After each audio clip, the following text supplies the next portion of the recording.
A ver, a finales del siglo XIX en España hubo una guerra. Pero ojo, no una guerra de trincheras y soldados, ¿eh? Fue una batalla de ideas, que se libró en las páginas de novelas y de poemas. Fue una lucha por definir el alma de una nación en plena crisis.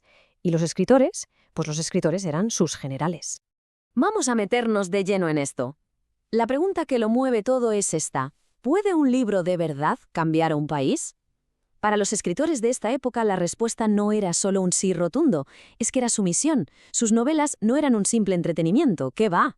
Eran como bisturís para diseccionar la sociedad española, para encontrar la enfermedad y, quién sabe, quizá también la cura.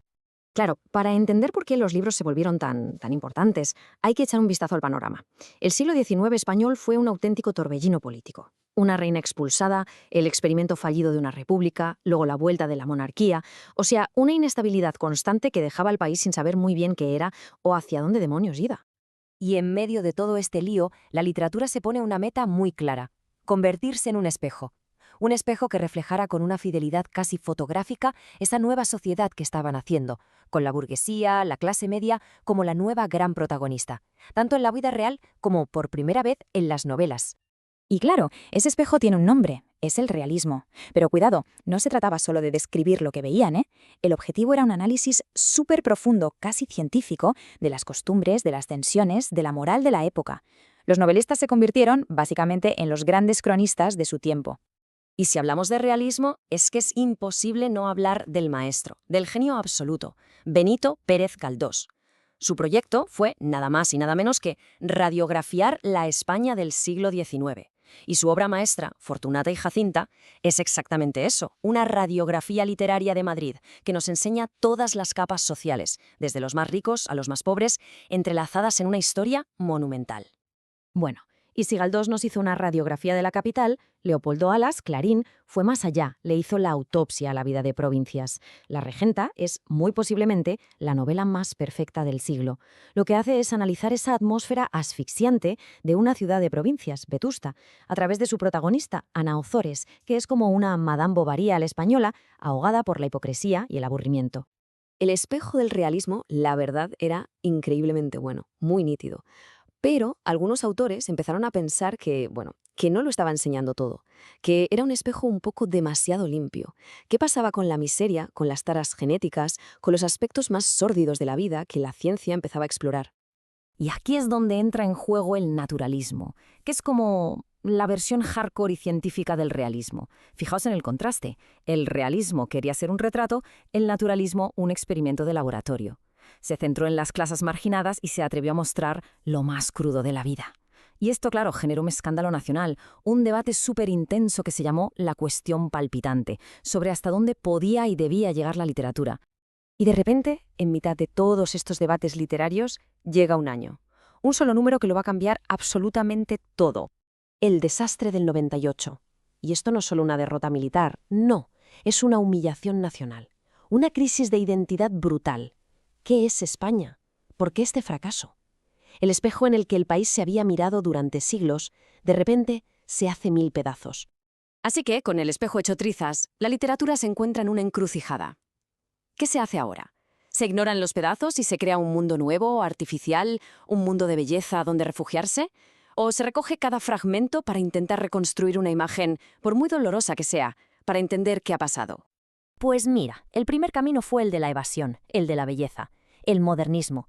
Fue una rebelión puramente estética, liderada por el poeta nicaragüense Rubén Darío. La idea era simple: si la realidad es mediocre y gris, el arte tiene que ser un refugio de color, de música, de fantasía, lleno de princesas, cisnes, jardines exóticos. Vamos, una huida a través de la belleza y la forma perfecta. Y luego, el segundo camino. El opuesto, claro. El de la verdad a secas, la generación del 98. Estos escritores hicieron todo lo contrario. Se metieron de lleno en lo que ellos llamaron el problema de España. Se fueron de viaje por la Castilla más austera, viendo en ese paisaje seco y duro la verdadera esencia del alma española, buscando las raíces de la decadencia para intentar regenerar el país. Fijaos qué contraste tan brutal. Por un lado, el modernismo, con su lema «El arte por el arte», y por el otro, la generación del 98, obsesionada con el problema de España. Uno buscaba un estilo sensorial lleno de adornos. El otro, un estilo sobrio, directo, casi cortante. Dos respuestas totalmente opuestas, pero que nacen de la misma herida. Pero claro, la cosa no acaba aquí. Después de la huida modernista y de la angustia del 98, llega una nueva hornada de pensadores. Gente más fría, más cerebral, con formación universitaria y con la vista puesta sí o sí en Europa. Son los novecentistas, o la generación del 14. Su guía fue el filósofo José Ortega y Gasset, y su propuesta era muy clara: menos pasión y más intelecto.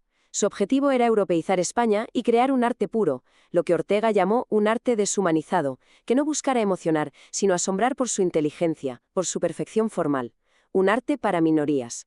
Y esta obsesión por la pureza se ve perfectamente en un poeta que es un mundo en sí mismo, Juan Ramón Jiménez. Su carrera es una evolución constante, una búsqueda obsesiva de la perfección. Pasa de un modernismo sensible y melancólico, el de Platero yo, a una búsqueda intelectual de la poesía desnuda, sin adornos, para acabar en un misticismo casi religioso. Es un viaje hacia lo esencial. Así que volvamos a nuestra metáfora, ¿vale? El espejo del realismo se había roto en 1000 pedazos. El modernismo le había dado la espalda. La generación del 98 intentaba pegar los trozos como podía. El novecentismo lo cambió por un microscopio. Pero la pregunta seguía ahí flotando. Si la realidad española era un caos, un desastre, ¿cómo podía un espejo, fuera el que fuera, mostrar su verdad? Y esto nos lleva a la solución, a la solución más radical y para mí más genial de todas, la de Ramón del Valle Inclán. Él se dio cuenta de algo fundamental. España no era normal, era una deformación grotesca de la civilización europea. Por tanto, para reflejarla, no servía un espejo plano, hacía falta un espejo cóncavo, como los de las ferias. Y eso es el esperpento, deformar la realidad, convertir a los héroes en fantoches para mostrarnos paradójicamente su verdad más profunda y más trágica. Y todo este lío, todo este conflicto literario que ha durado décadas, al final desemboca en la siguiente generación. Con la herramienta brutal del esperpento de Valle Inclán ya creada, una figura como Federico García Lorca y la generación del 27 lo heredan todo.